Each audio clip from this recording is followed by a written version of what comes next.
If we minimize what sin is and how horrendous it is, and refer to sin as just little mistakes, as an attempt to make the gospel message more palatable or to not offend people who happen to be engaging in that sin, but yet say that Jesus Christ, the Son of God, died for you, we are undermining the gospel message.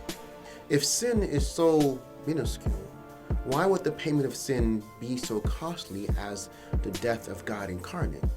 That would be like buying something from the dollar store and then trying to turn it around and sell it for $1 million. The price doesn't seem to match the value. In other words, if the wage of sin, the price that had to be paid for sin, was death, and not just any death, but the death of the perfect, righteous Son of God, that means that sin is something serious.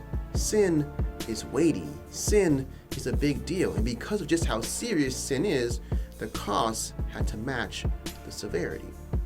So to belittle or to minimize sin makes God out to be an unjust, overreacting to something so minuscule, meaningless, that it has this over-the-top judgment. And it will be like throwing someone on death row due to a parking violation. The punishment doesn't seem to match the crime, and we would say that that is unjust.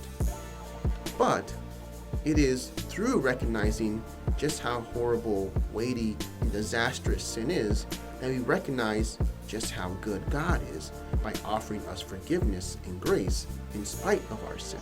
We recognize just how just He is by pronouncing judgment for sin.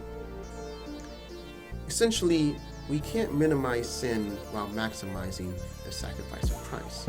The only way the sacrifice of Christ makes sense is if the offense and weight of sin is equivalent. Otherwise, we have unjust scales and an unjust God.